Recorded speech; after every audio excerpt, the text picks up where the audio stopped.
ఈరోజు అడుగుతా ఉన్నా నేను మీ అందరినీ కూడా ఆలోచనలు చేసి వాళ్ళందరినీ కూడా అడగమని చెప్పి కూడా మీ అందరితో కూడా కోరుతా ఉన్నా.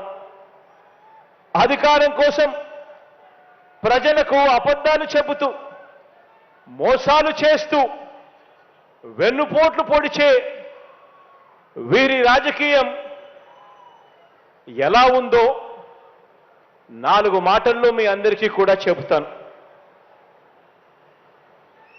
ఈ దుష్ట చతుష్టయానికి సంబంధించిన ఈ గ్యాంగ్లో ఈ ముఠాలో ముందుగా ఇదే భీమవరం ప్రజలు తిరస్కరించిన దత్తపుత్రుడితో మొదలెడతాను. వీరు చేసిన రాజకీయాలు ఎలా ఉన్నాయి అనే విషయం మీద. ఈ దత్తపుత్రుడు పక్క రాష్ట్రంలో ఈయనది శాశ్వత నివాసం. అడ్రస్ ఎక్కడ అంటే మన రాష్ట్రంలో ఉండదు, పక్క రాష్ట్రంలో ఉంటాడు, నాన్ లోకల్.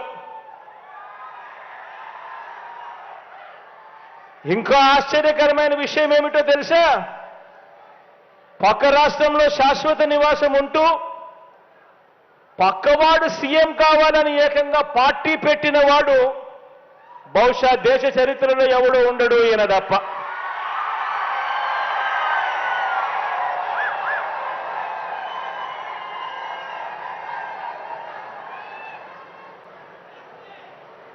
ఈ మనిషి బాబు ముఖ్యమంత్రి అయితే చాలు, అవే నాకు 100 కోట్లు అని, బాబు కోసమే తన జీవితం అని,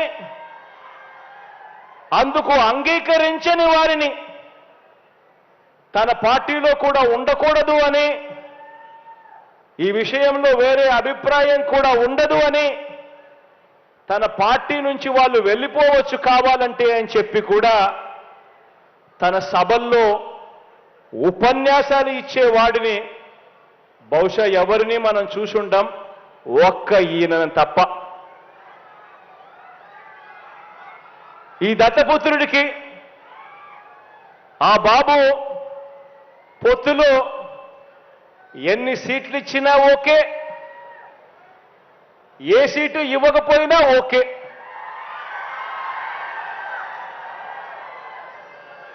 చిత్తం ప్రభు అనే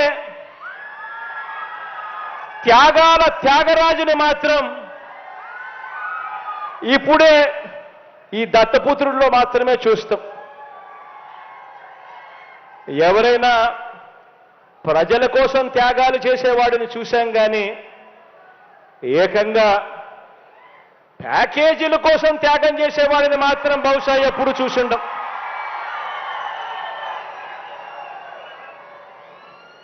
ప్యాకేజీల కోసం తన వారిని త్యాగాలు చేసే ఈ త్యాగాల త్యాగరాజును మాత్రమే చూసింటాం.